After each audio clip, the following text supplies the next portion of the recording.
Welcome to Luca and Miguel. Enjoy the video. In this video, I will show you how to replace a brake light on a Ford Fiesta. First, gather your tools, a flathead screwdriver and the correct replacement bulb. Always ensure your vehicle is completely turned off and the parking brake is engaged for safety. You'll find two retaining screws on the tail light assembly. These are the first step to accessing the bulb. This simple process can save you time and money. Now, let's remove the tail light assembly. Use your flathead screwdriver to carefully unscrew the two retaining screws you located earlier.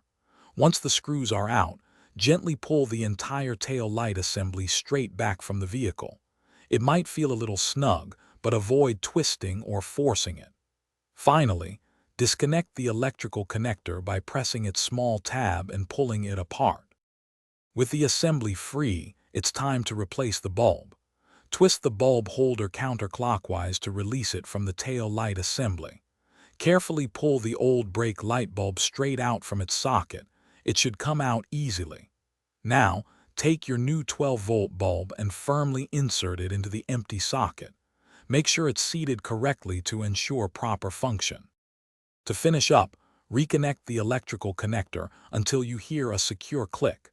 Carefully push the tail light assembly back into its original position on the vehicle. Make sure it aligns perfectly before proceeding. Then, tighten the two retaining screws to secure everything in place. Don't forget to check the description for a link to a great book about money and other helpful deals. Finally, test your new brake light to confirm it's working correctly and brightly. Thanks for watching and please subscribe. It's the best investment you'll ever make.